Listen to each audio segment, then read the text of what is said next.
Horror story in Hindi. एक डरावनी रात की कहानी।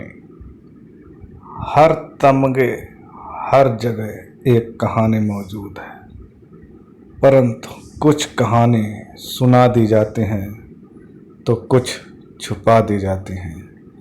यह छुपी हुई कहानी हम आपको real horror story in Hindi की श्रेणी में बताने जा रहे हैं।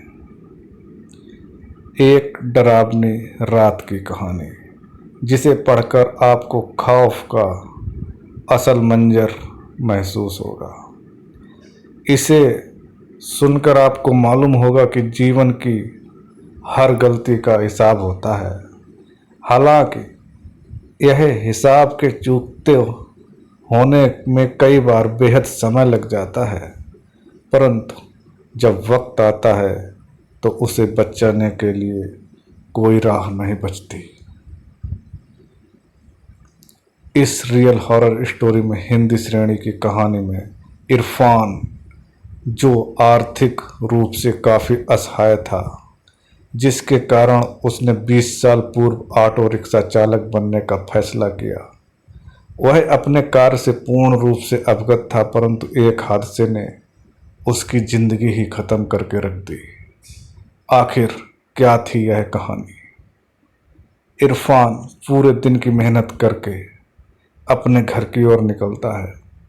वह अपने परिवार की पूरी जिम्मेदारी अच्छे से निभाते हैं। ऑटो रिक्शा पूरे दिन चलाने के बाद वह थक जाता है, लेकिन वह इसके बावजूद बेहद खुश होता है। आज उसकी कमाई अच्छी हुई।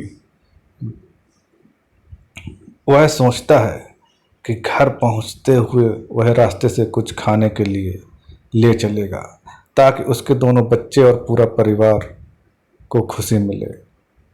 इरफान अपने परिवार से बेहद प्रेम करता था। वह हर दिन आपके समय से ज़्यादा वक्त ऑटो रिक्शा चलाता था, ताकि किसी भी दिन उसके परिवार वालों को किसी के सामने हाथ फैलाने ना पड़े। आज इरफान को बहुत फ़ोन आ रहे थे। यह सब फ़ोन उसके घर से ही आ रहे थे। इरफान के बच्चे उसे फ़ोन करके जल्दी आने को कहते, क्योंकि वह अपने पापा के साथ उनका जन्मदिन मनाना चाहते थे। इरफान के बच्चे इरफान को लगातार 2 घंटे से फ़ोन कर रहे थे। इरफान उन्हें हर फ़ोन पर मना कर देता था, क्योंकि वो चाहता था कि थोड़ा सा धन और कमा लें, ताकि शांति से वह अपना जन्मदिन मना सके। रात के 11 बज रहे थे। इस वक्त गांव के लोग नींद की अवस्था में होते हैं। इरफान को अब कोई सवारी नहीं मिल रही थी। इरफान ने सोचा कि अब उसे शायद कोई अन्य ग्राहक नहीं मिलेगा। अब उसकी जेब में भी पूरे दिन के तकरीबन 1200 से 1300 कमाई हो चुकी थी। अब वह अपने घर की ओर निकल रहा था। उसने अपने होठों के दोनों कोनों को खींचा हुआ था। वह बेहद खुश था। वह रास्ते में ढाबे से कुछ खाना भी लेकर जाने का सोच रहा था। रात के वक्त होने के कारण वह अपनी तेज रफ्तार में ऑटो दौड़ा रहा था। वह रास्ता उसके घर की तरफ शॉर्टकट था। वह ऑटो को हवा से बात करवा रहा था, तभी अचानक से एक तेज रोशनी उसकी आंखों के सामने पड़ी और वो खुद को बचाने के लिए ऑटो के हैंडल को दूसरी ओर किया। अंधेरा होने के कारण उसे यह मालूम न चला कि उसका रास्ता अब बदल चुका है। वह जिस रास्ते पर था, यह रास्ते की एक खास बात थी। वह यह थी कि इस रास्ते से इरफान का गहरा संबंध रहा है। 20 साल पहले वह इसी रास्ते से गुजरा था। इरफान को उस रास्ते में घुसते ही अजीब सी ध्वनि सुनाई देती है। उसे अपना वही सफ़र फिर से याद आने लग जाता है। वह इसी दिन 20 साल पहले आया था। रास्ता बेहद सुनसान था। वह आगे जल्दी बढ़ रहा था, तभी अचानक से उसके ऑटो रिक्शा के सामने एक लड़की आ गई। लड़की की शक्ल देख इरफान बेहद घबरा गया। इरफान की आंखें बंद हो गईं। उसने आंखों को रगड़ा और फिर से आगे की ओर देखा, परंतु इस बार वह लड़की नहीं थी। उसी वक्त इरफान के कंधे पर उसी लड़की का हाथ आता है।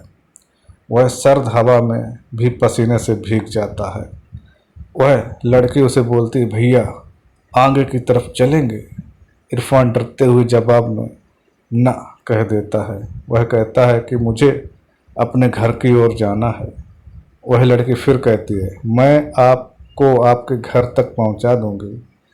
इरफान डरते हुए उसे बैठा लेता है। वह अपना फ़ोन निकालकर अपने घर फ़ोन करने की कोशिश करता है, परंतु उसके फ़ोन में नेटवर्क नहीं आ रहा होता है। लड़की उसी समय कहती है, यहाँ फ़ोन नहीं चलता। इरफान इस वक्त हद से ज़्यादा घबरा जाता है जब उसे मालूम पड़ता है कि जो लड़की उसकी ऑटो में बैठी होती है उसकी तस्वीर उसके आगे बने शीशे पर नहीं दिख रही होती। इरफान उस लड़की को देखने के लिए पीछे मुड़कर देखता है तो उसका ऑटो से ध्यान भटक जाता है और उसका ऑटो एक विशाल वृक्ष से टकरा जाता है। इसमें इरफान की मौत हो जाती है। इरफान के घर का माहौल अब बेहद चिंतित रहता है। पूरी रात इरफान की कोई खबर नहीं मिली होती है। फ़ोन भी नहीं लग रहा होता है। इरफान के बच्चे और इरफान की पत्नी बेहद चिंतित रहते हैं। तभी उनका एक पड़ोसी उनके पास आता है और इरफान की पत्नी को अखबार दिखाते हुए कहता है कि क्या कल इरफान संगड़ इलाके से आ रहा था। इरफान की पत्नी कहती है, उसे नहीं मालूम, लेकिन यह इरफान नहीं हो सकते। वो गाड़ी कभी लापरवाही से नहीं चलाते।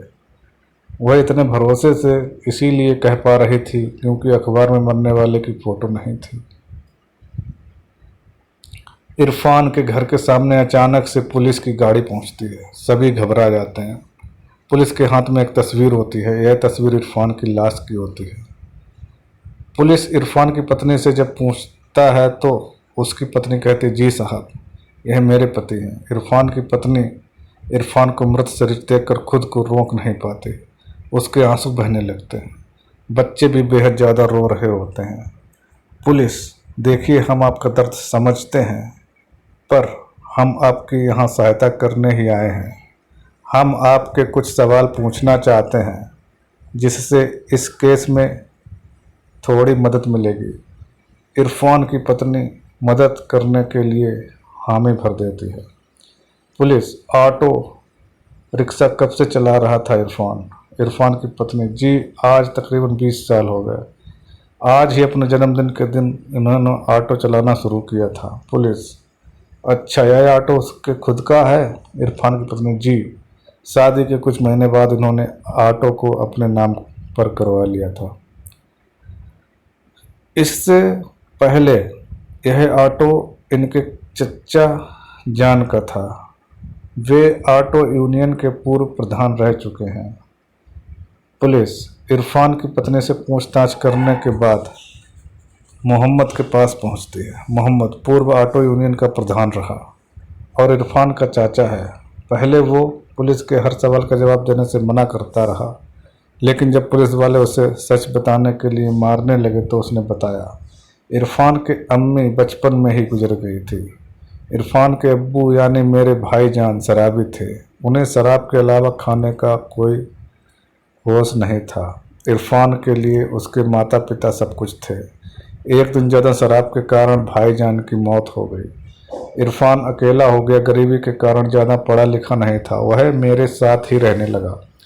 पहले तो हमने उसे पढ़ने के लिए कहा, लेकिन उसका मन अब पढ़ाई में नहीं था। वो कहता कि उसे पैसे कमाने हैं ताकि वह अपने आगे की ज़िंदगी अच्छे से बिता सके। इरफान के जन्मदिन के दिन ही अपने लिए उसने ऑटो लिया और उसे पाकर वह बहुत खुश था। ऑटो के रूप में उसका यह पहला दिन था। मैं भी उसके साथ ही गया। यह सुनकर पुलिस वाला हैरान हो जाता है। पुलिस बीच में रोकता है और पूछता है कि तुमने कहा था कि इरफान उस वक्त अकेला था। झूठ कहा था मैंने। इरफान का जन्मदिन था तो उसके लिए संगड़ से एक शराब की बोतल और साथ में कुछ चखने में भुजिया ली। यह रास्ता हर वक्त सुनसान ही रहता था। उस वक्त रात के 10:15 हो रहे थे। हमारे ऑटो को एक लड़की ने रोका। वह बेहद खूबसूरत दिखने में, छोटे कपड़े पहने हुए थी, अपने घर जाना चाहती थी, लेकिन मैंने और इरफान ने काफ़ी शराब पी हुई थी। इरफान नशे में बेकाबू हो गया और उसने उस लड़की का रेप करने लगा। वह चीख भी रही थी, लेकिन उसकी सुनने वाला उस जगह पर कोई नहीं था। यह सुनते ही पुलिस वाला आगे केस को समझ गया।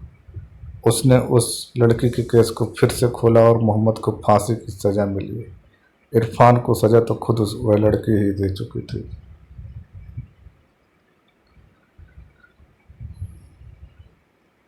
धन्यवाद।